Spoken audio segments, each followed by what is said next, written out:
Hi guys, welcome back to the channel. Hope you're all smashing it. So in today's little video, we're going to be looking at fitting Apple CarPlay to the e91. Now the e91 is the earlier CCC I drive. So we bought obviously the Apple CarPlay screen. We're going to be fitting this. Obviously we'll run through how you fit it, what you need to take off, and basically have a quick look at this one. Now this is one of the slightly cheaper Apple CarPlay units that you can buy. We got this off eBay. It's got the 8-core processor, 6G and 64GB memory. So we'll just unbox it, have a quick look, see what you get in the box, and then we'll have a go at fitting it to the car. So we'll just get this unboxed.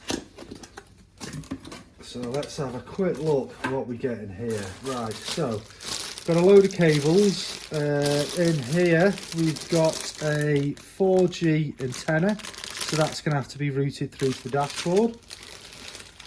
We've got a couple of the USB cables. So we'll run through what all those are for when we're fitting it.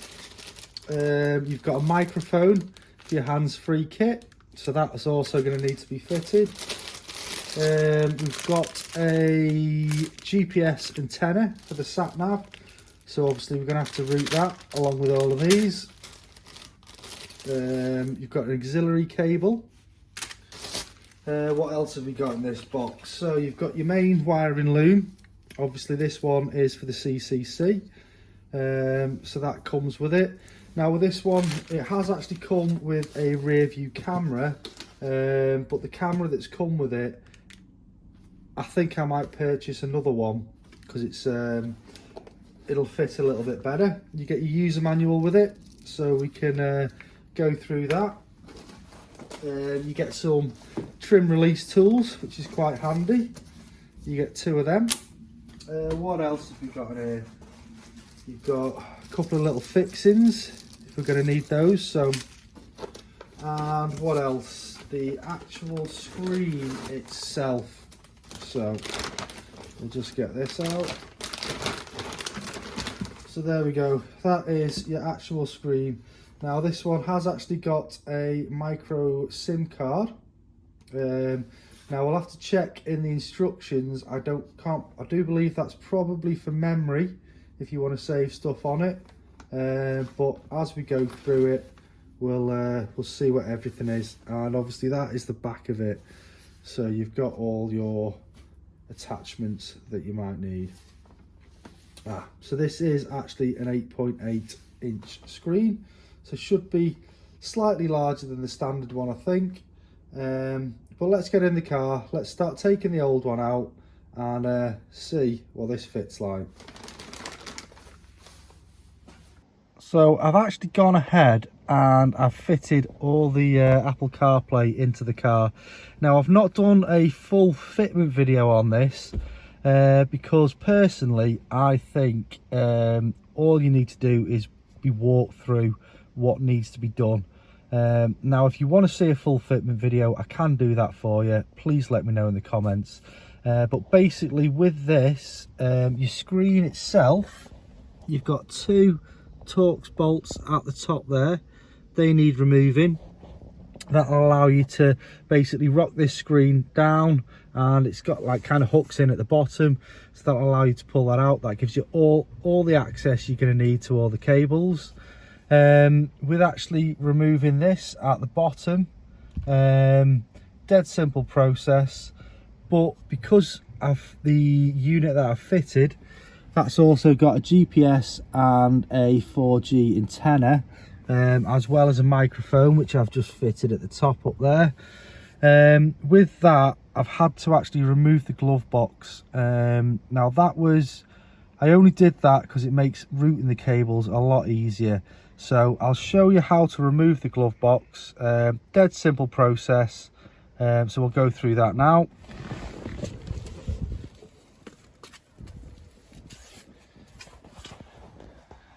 Basically with this, you're going to first of all need to remove your cup holders. Now this trim just pops off So if you've got any trim removal tools, there's a clip this side and one on the far side, and then you've got two like pushing clips in the middle. So just be gentle, take that off, and then either side of your cup holders you've got two Phillips screws. So you're going to need to remove both of these. Now the only reason to do that is to allow you to drop the glove box down and pull it out. To remove the glove box itself, you've basically got some T15 torque screws just there. You've got a couple along the top, so you only need to remove those 4, and then you've got 2 either side, one down there and then one that side. So you need to remove them, and also this bottom cover under here. So you've got a torque screw there, and you've got one, will it show, just on that side. That'll allow you to drop this cover, and then obviously once you've got your cup holders out, this just kind of pulls down at the front and then pulls forwards. Then that'll just allow you to hang the glove box down and route all your cables. Now I've routed them down the side here into there, and then that allows you to bring them under the glove box and up to where the screen is. So that's your main cables. As I say, GPS antenna, all that kind of stuff. You can also route your reverse camera, which is something I need to do. Once that's done, you can actually pop this trim off. So yet again, trim removal tool, this just pops in. You need to work from the side, be careful, just pop this off. There's a couple of little clips along it that'll allow you to pop that forwards. Once you've done that, you can actually take your heater controls, that just pops forwards, and then you've got 2 connectors on the back of that. Once all that's done, you can remove this trim here. Now just use a trim removal tool again. You've got 4 poppers, one at the bottom, one at the top, and then the same on that side. Obviously with any of this, be careful because you don't want to break it. Once you've got this off, you've got 4 Phillips screws. They'll just allow you to pull this unit forwards. Then that'll give you all the access you're going to need for your cabling and your routing. Now obviously cabling at the top, quite easy.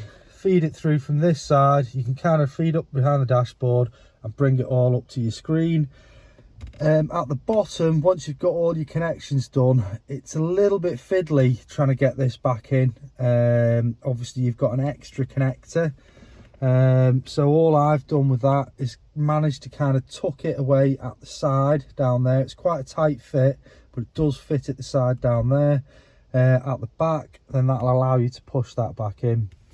Now the Apple CarPlay itself, obviously I'm going to have to get to grips with it. That's just showing me the doors open. Now it is touchscreen, so you can use that, and you can also use your standard controls with it and your steering wheel controls.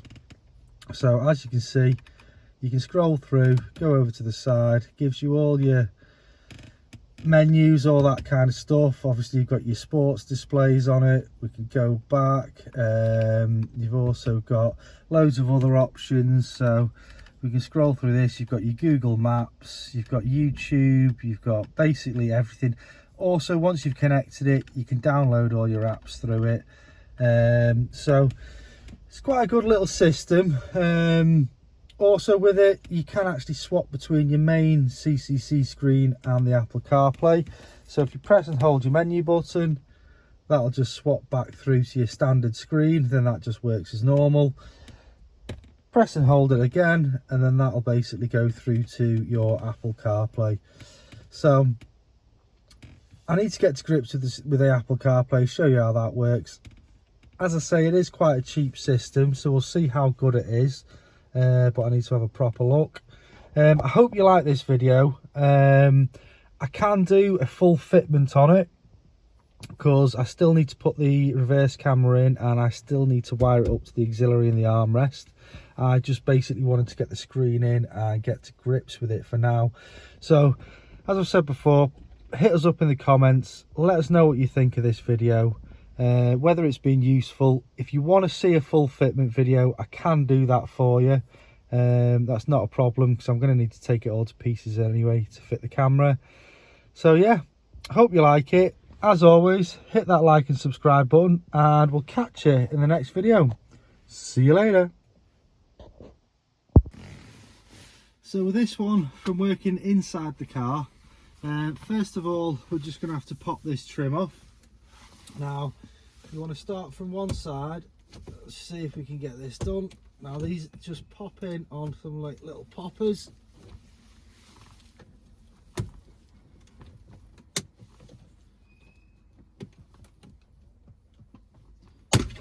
So there we go, got that popped off. Obviously with the trim tools, you just want to remove this forwards. Now you don't have to disconnect everything on this, that should be enough.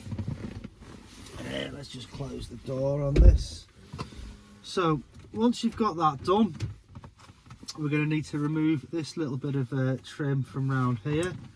So yet again, being very careful, this does just pop in. There you go.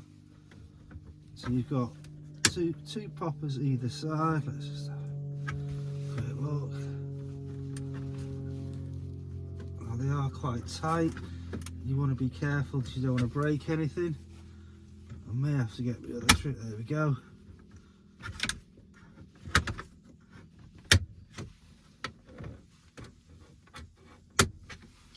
So with those off, you also want to, forgetting, you want to just pop this one forwards first.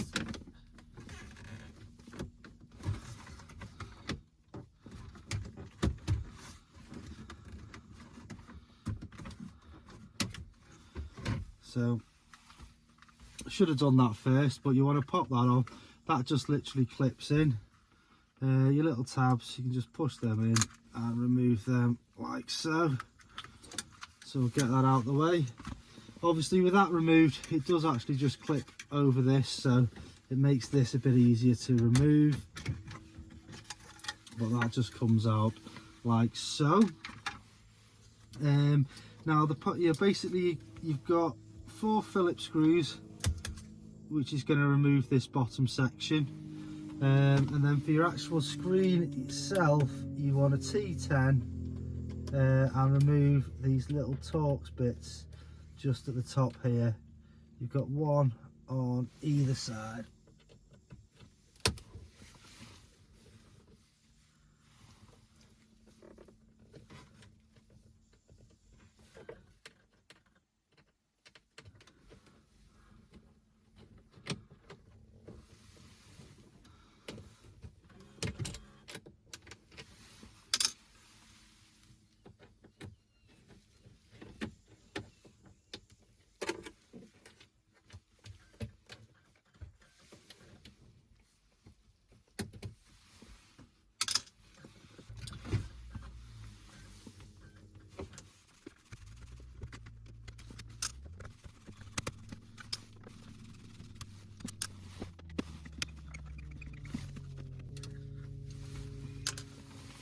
So with all of those removed, this will just slide forwards now.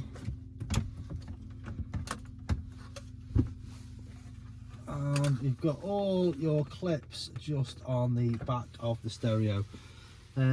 Obviously with those 2 bolts out, this will just slide forwards. Now I think I'm going to have to disconnect it because obviously the cables run down the back.